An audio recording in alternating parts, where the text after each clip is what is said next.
Quando Pedro Álvares Cabral, com a sua frota, chegou à terra de Pindorama, que hoje nós chamamos de Brasil, né, num acontecimento que ficou conhecido como o descobrimento do Brasil, que na realidade os indígenas, milhões de indígenas já sabiam que aqui existia e viviam muito bem por aqui, não é? Mas uma visão eurocêntrica da história virou o descobrimento do Brasil. O Pedro Vaz de Caminha, que fazia parte da sua frota, era o escrivão da frota, teve a feliz ideia de escrever uma carta ao rei Dom Manuel de Portugal, contando então, narrando os acontecimentos de acordo com a sua visão, né, da sua forma de descrever, para que ele tivesse ideia então do que havia acontecido aqui quando a frota chegou. Então ele descreve como eles foram bem recebidos pelos indígenas, e uma das coisas que ele comenta é que os indígenas serviram para os portugueses umas broas muito alvas, muito delicadas, não é? Que a gente prontamente identifica com o beiju de tapioca, não é? Os indígenas já comiam o beiju de tapioca, já tinham aquela base na sua alimentação, né? E eu lembro sempre disso, porque eu repito esse mesmo gesto na minha casa. Eu sempre compro a goma da tapioca para fazer beiju, né? Afinal de contas, eu também sou de ascendência caiçara, né? Ascendência por parte da minha mãe, que recém faleceu. Então, eu tenho essa herança também. E foi uma grande ideia de Pedro Vaz de Caminha escrever essa carta, porque dias depois ele estaria morto. Uma parte da frota seguiu viagem para a Índia e teve um naufrágio numa dos navios, né, que naufragou, estava lá pelo Vaz de Caminha. A carta que ele escreveu, uma das naus retornou para Portugal, já para avisar o rei do que tinha acontecido. Então a carta sobreviveu. É interessante, eu conto isso aqui porque o pão é um alimento tipicamente mediterrâneo. Quem conhecia pão eram aquelas civilizações que, evidentemente, plantavam o trigo. E o trigo era uma espécie vegetal típica da região ali do Mediterrâneo. Sul da Europa, Oriente Médio, Norte da África. Então, em outras civilizações, não havia pão. Mas, no nosso caso aqui, existe a tapioca, não é? O fato é que o pão está presente, de uma ou de outra forma, na alimentação de todas as civilizações, poderíamos afirmar isso, com uma outra exceção, não é?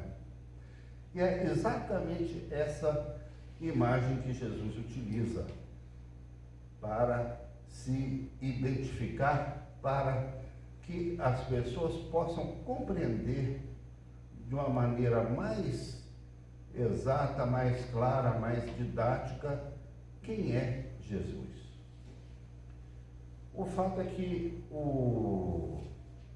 esse relato, né, do pão, ele tem a ver com a famosa multiplicação dos pães, sobre a qual nós já pregamos domingos anteriores, no relato do evangelista Marcos, né? Nós vamos novamente mencionar dessa multiplicação dos pães, que teve tanto impacto, que fez tanto sucesso no meio do povo, que eles queriam até aclamar Jesus rei, líder,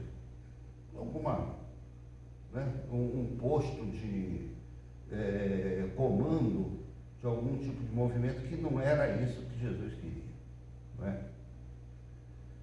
O fato é que ele, por causa dessa multiplicação dos pães, ele teve que explicar para as pessoas o que significava o pão. O que significava o pão. E aqui, no capítulo 6 de João, então, nós temos no versículo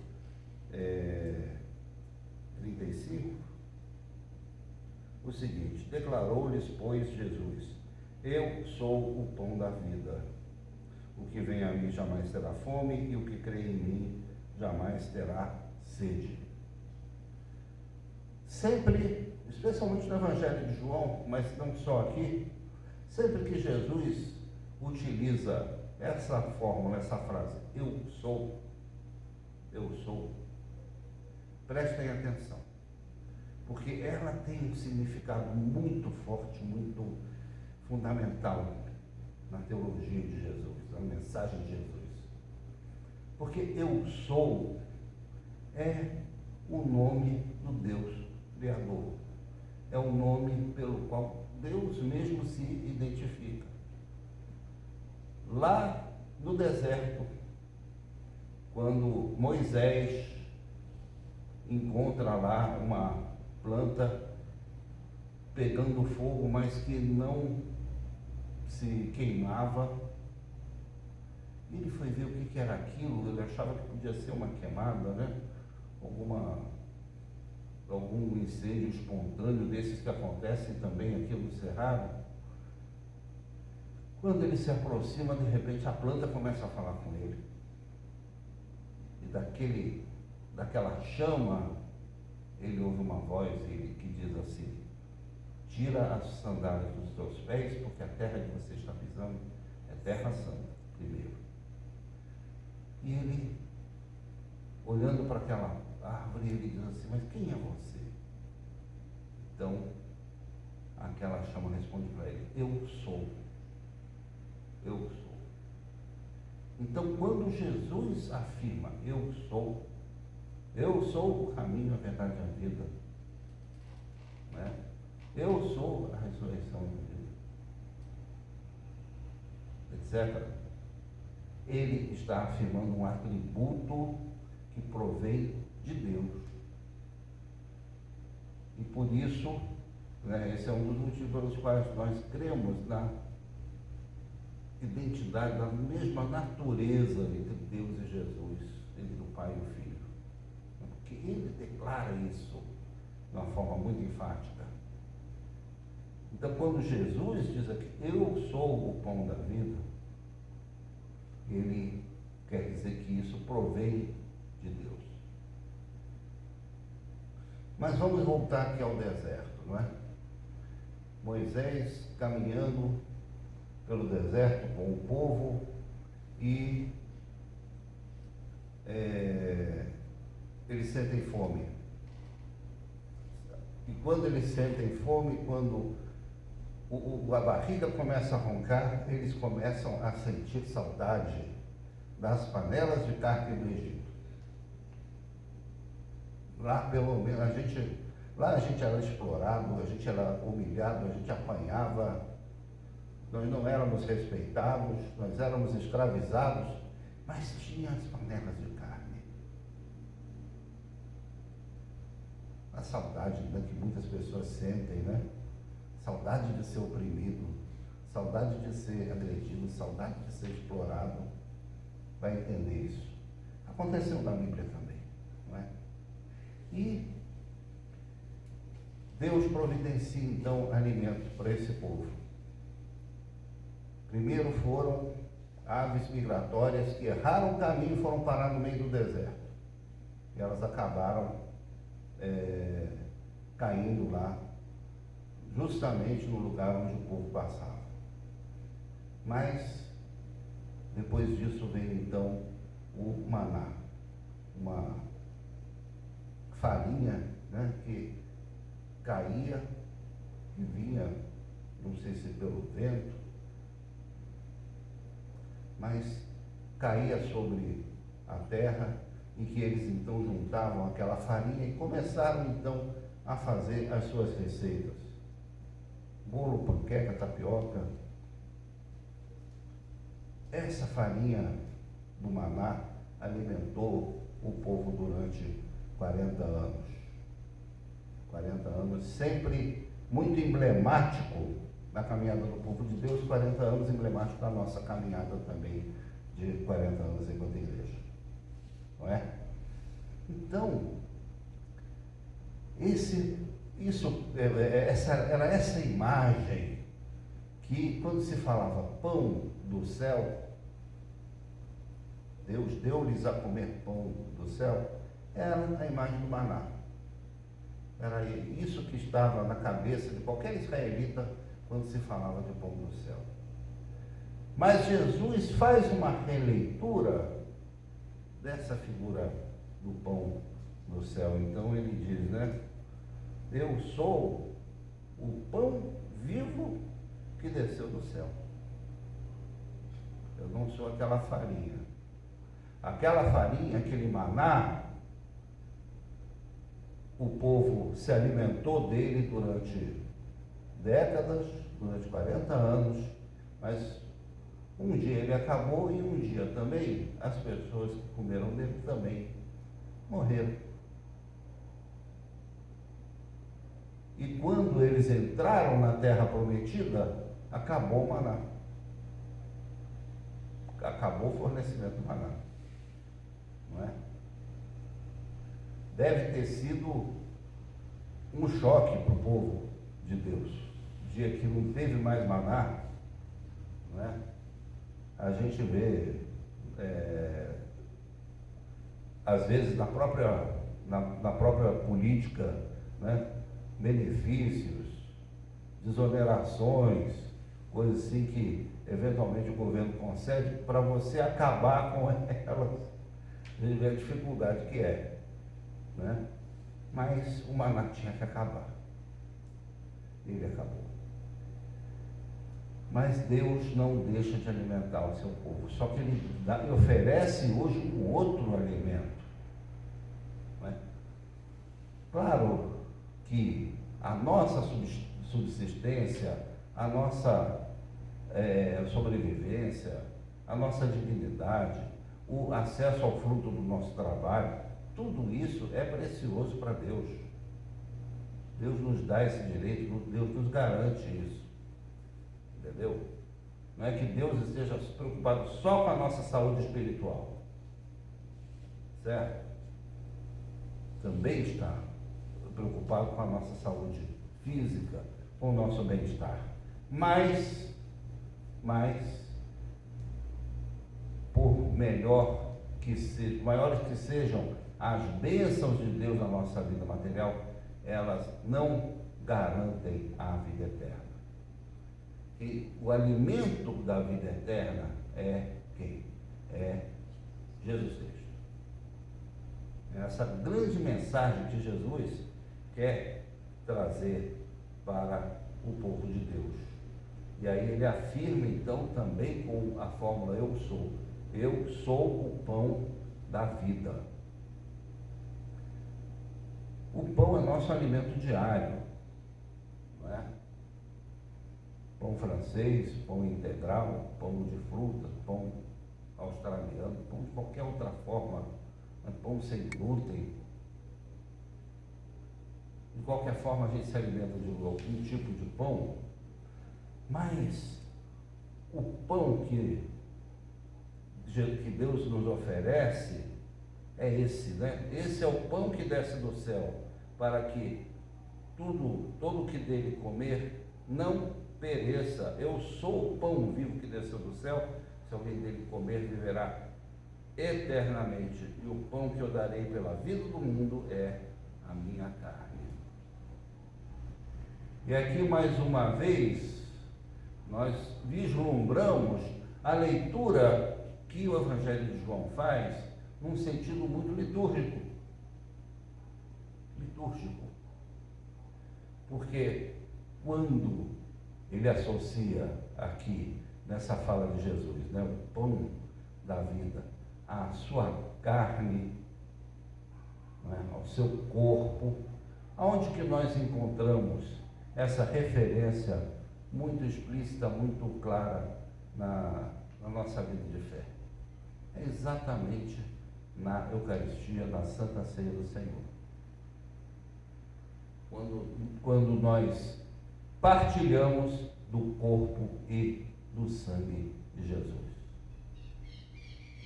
Então, da mesma forma que a gente não descuida da nossa alimentação, não é? Da nossa nutrição, a gente, né? Às vezes a gente se alimenta de forma errada. Às vezes a gente utiliza para a nossa alimentação coisas que não fazem bem para o nosso organismo. Mas comer, a gente come, alguma coisa a gente come, não é? Se a pessoa não consegue comer, ela está passando por um problema, não é? Então, da mesma forma que a gente se alimenta da comida material, da comida física, não é? Nós precisamos nos alimentar espiritualmente. E esse alimento é Jesus. Jesus nos alimenta pela sua palavra. Nós temos aqui alimento. Jesus nos alimenta pela oração. Quando nós dispensamos tempo para ter esse diálogo com Jesus, não é? Quando a gente prioriza o estar com Jesus, nós estamos sendo alimentados, nós estamos sendo fortalecidos. Então, é importante a gente ter esse alimento diariamente, da mesma forma que a gente tem os outros alimentos da nossa vida, que é necessário a gente ter fome de Jesus. É necessário a gente ter fome do pão da vida.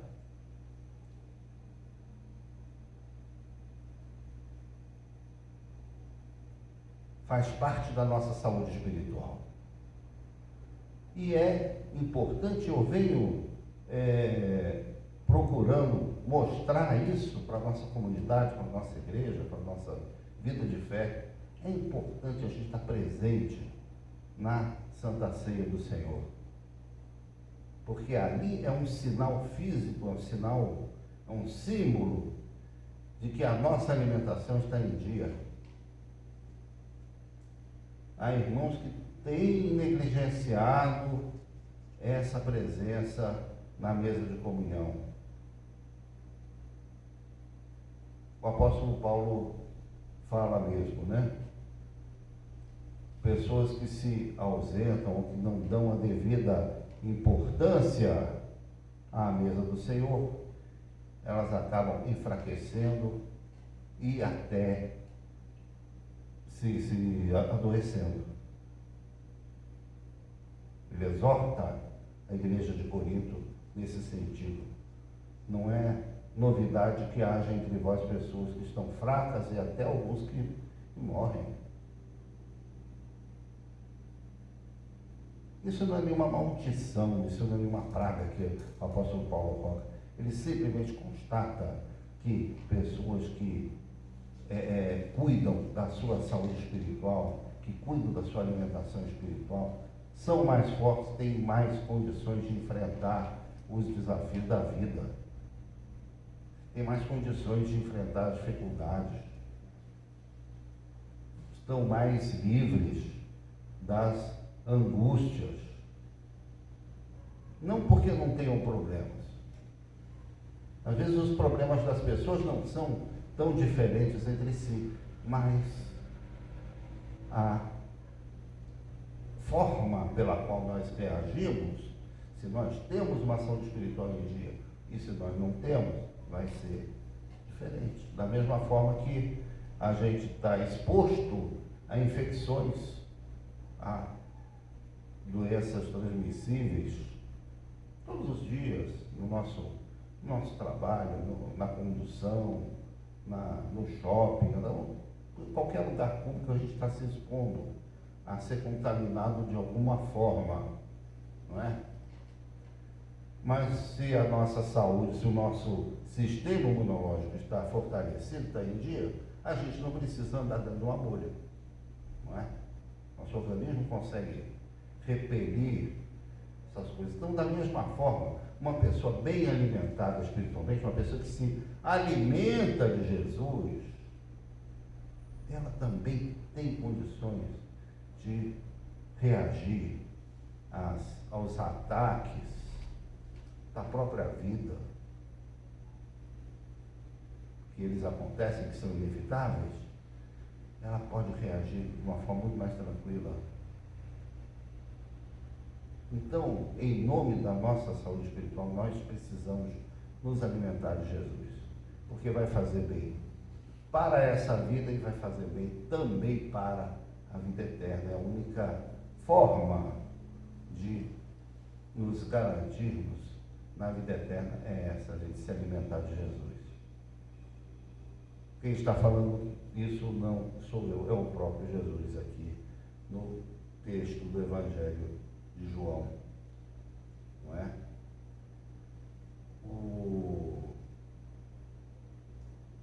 Jesus lembra também, né, que aqueles que se chegam a Ele, é Deus mesmo quem traz. Então, Deus mesmo está nos chamando, está nos convidando. Você que conhece Jesus, você conhece Jesus porque Deus escolheu você para conhecer Jesus. Nós temos essa certeza, não é?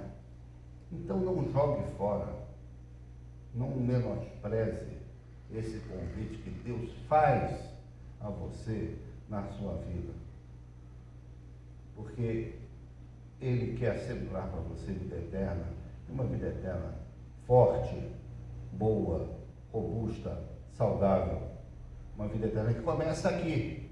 Não estou falando de uma vida eterna pós-morte.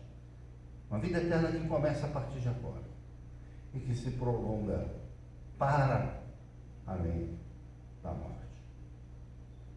Então vamos nos alimentar de Jesus, vamos participar também da Santa Ceia para demonstrarmos que estamos realmente alimentados e fortalecidos naquele que é o pão da vida, Jesus Cristo. Amém? Amém?